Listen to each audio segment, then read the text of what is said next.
எங்க அப்பாவோட அம்மாவும் பார்த்தீங்கன்னா, அப்பு கிடைக்காததுனால, சாப்பாடு, தண்ணி எதுவுமே எடுத்துக்காம, அந்த விநாயகர பார்த்தீங்கன்னா, ஒரு தண்ணிக்குள்ள போட்டு வச்சிருப்பாங்க. அப்போ அக்கம் பக்கத்துல உள்ளவங்கலாம் பார்த்துட்டு, "என்ன உங்களுக்கு விஷயம் தெரியுமா இல்லையா?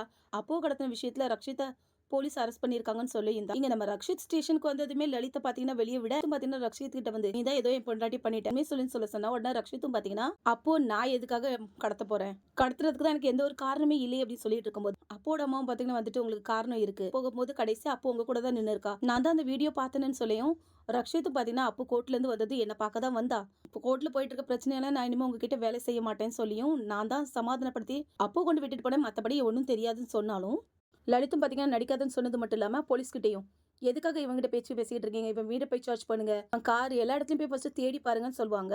போலீஸும் பார்த்தீங்கன்னா, "அது ஒண்ணும் நீ சொல்ல வேண்டாம். நாங்களே கண்டுபிடிச்சுக்கிறோம். ஃபர்ஸ்ட் இவன கூட்டிட்டு போங்கன்னு" சொல்ல, அவங்க அம்மாவும் கூட்டிட்டு போகும்போது கூட பயபுல ஓட்ட வாய வச்சுக்கிட்டு சும்மா இல்லாம, மறுபடியும் சொல்றேன், "அவன் கார செக் பண்ணுங்க, கார செக் பண்ணுங்கன்னு" சொன்னத வச்சு, நம்ம ரக்ஷித்துக்கும் பார்த்தீங்கன்னா ஒரு ஹிண்ட் கிடைச்சிரும். லலித்தும் பார்த்தீங்கன்னா வெளிய வந்து பிரஸ் ரிப்போர்ட்ல வேற அவன்கிட்ட பணம் இருக்குன்னு போலீஸ் அவன் பேச்ச தான் கேட்கறாங்க. என் பேச்ச கேட்க மாட்டேங்காங்கன்னு சொல்லி, மக்கள வேற ஏத்தி விட்டுட்டு, நீங்க தான் எனக்கு இதுல நியாயம் கிடைக்க பண்ணணும்னு வேற சொல்லிட்டு அங்கிருந்து கிளம்பிருவாங்க.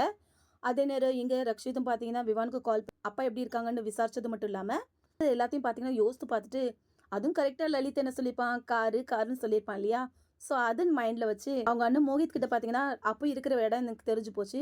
அதனால நீங்க எனக்கு ஒரே ஒரு ஹெல்ப் பண்ணுங்க சொல்லிட்டு, ரக்ஷித்தும் பார்த்தீங்கன்னா, அவங்க ட்ரெஸ் அவங்க அண்ணன போட சொல்லிட்டு, அந்த சைடு கேப்ல பார்த்தீங்கன்னா, அங்கருந்து எஸ்கேப் ஆயி, இப்ப தேட போணும்னா வண்டி வேணுமே! அதுக்கு என்ன பண்றது? அவங்க நேரமோ என்னவோ போலீஸ் ஸ்டேஷனுக்கு வெளிய ஏமாத்தா ஒரு பைக் பார்த்தீங்கன்னா, சாவியோட இருக்கு. அத சுட்டுட்டு போயிருவாங்க. அதாவது திருடிட்டு போயிருவாங்க. அப்பவும் பார்த்தீங்கன்னா, பிரஸ்ல லலித் பேசின விஷயத்த நம்ம ரக்ஷித்தோட செக்யூரிட்டி ஃபோன்ல பார்த்துட்டு இருக்கத கேட்டுட்டு, எப்படியும் ரக்ஷித்த காப்பாத்தியே ஆகணும்னு சொல்லிட்டு, எட்ட ஒத்துட்டு நம்ம அப்பவும் பார்த்தீங்கன்னா, சீட்ல உட்காந்துட்டு, "நீங்க இங்க என்ன பண்றீங்கன்னு?" கேட்பாங்க.